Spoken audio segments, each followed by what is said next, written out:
Madam Pro Tem, this is why many of the joint committee chairs and members are walking out with me. But nobody will tell me what I will say here. This is a once in a lifetime opportunity on the floor of the Senate. It comes once every sitting for us to address our colleagues in the public.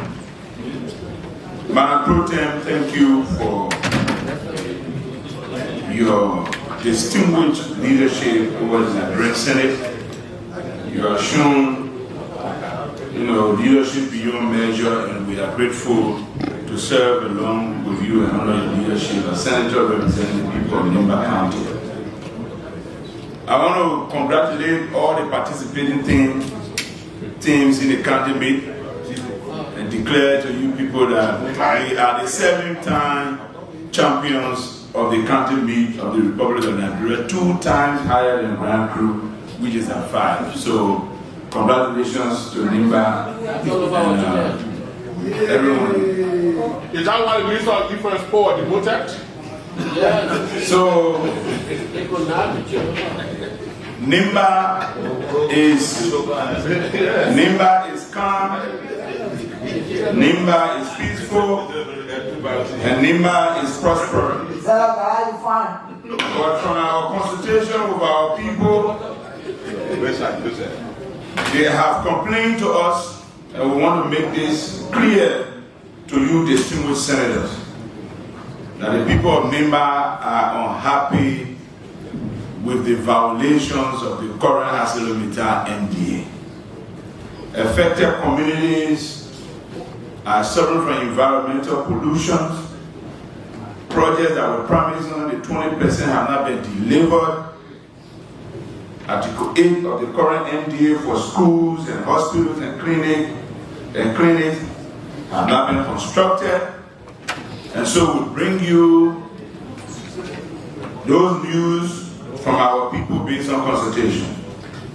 And given that this legislature, this Senate has before it a 10th amendment for ratification, we have been encouraged by our people to use our time to brief you through a short statement that represents the aspirations and views of the people of Nimba. And with that said, Madam President, distinguished colleagues, our intervention on the proposed amendment of the ArcelorMittal Mineral Development Agreement is guided by a simple concern: whether this legislature is being asked to approve structural changes that diminishes its authority, weaken enforceability, and reduce long-term public benefits, particularly for host counties such as Nimba County. This is not an objection to investment. We encourage investment. Nor is it a rejection of mining as a driver of national development. It is an appeal for balance, accountability, and respect for the constitutional role of the legislature. The issues are raised are not speculative. They arise directly from the very text of the amendment before us today. 1. The issue of long-term extension. The amendment automatically extends the agreement to December 2050 and introduces rolling extensions of up to 25 years thereafter. These extensions are conditioned only on feasibility reports and so-called good faith negotiations. And again, these are the text of this amendment.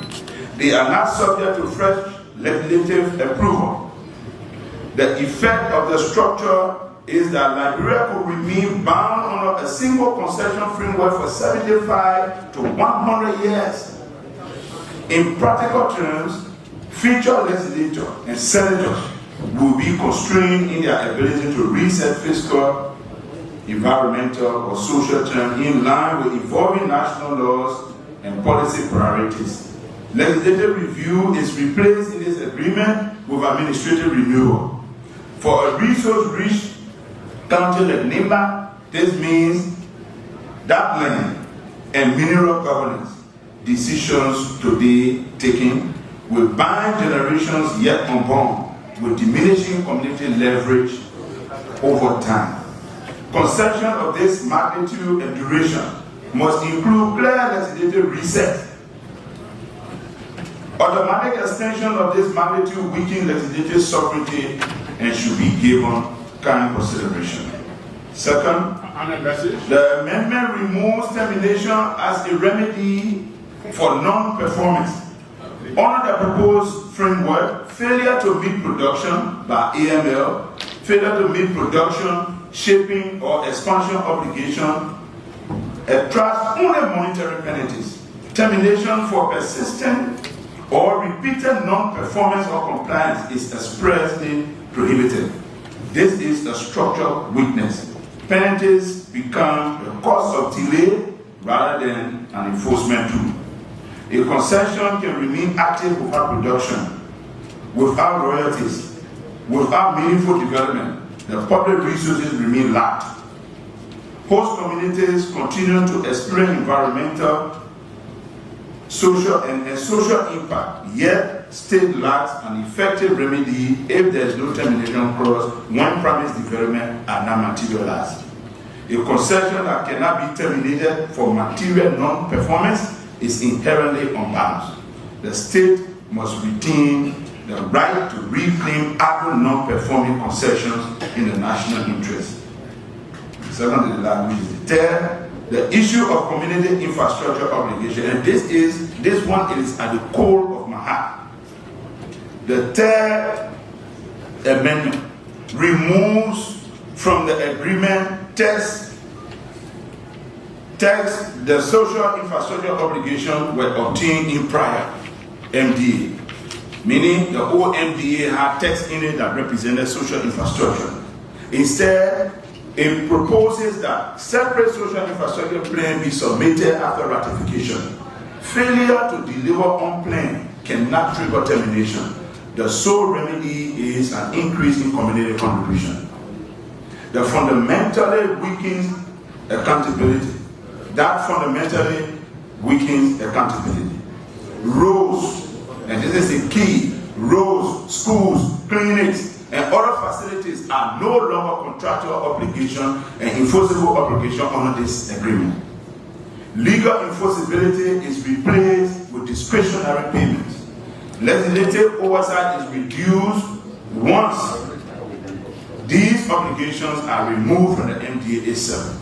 For Nimba County, which has hosted mining pits, rail corridors, and displacement of our people for years, this approach asks our people to rely on future promises rather than binding commitment within this agreement. Social infrastructure must be written into black and white into this agreement. Development obligations should be enforceable, measurable, and subject to oversight, not deferred beyond ratification. At that point, we will have no other authority. Fourth and lastly, this amendment fixes mining lesson fees at a flat amount of $500,000 United States dollars beginning 2031. This fee is not indexed to production volume, to concession size, or inflation. As production expands, government revenue and lesson fees remain static. Over time, the structure becomes increasingly regressive due to inflation. The state assumes long-term resource depletion and environmental risks, while returns do not scale up to those risks. Host communities experience increased extraction pressure without corresponding increase in benefits. A fair fiscal framework requires that fees reflect economic reality. Flat rate and flat fees over long-term concession of 25 to 100 years period disadvantage both the state and the affected community. Taken together, these four issues demonstrate that the proposed third amendment is not merely technical, it materially alters the balance between the investor, the republic, and host community.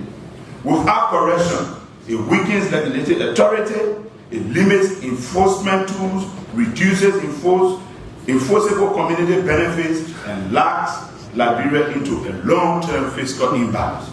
As Senator of Nimba County finally, I stand here that I cannot support any ratification in this current form.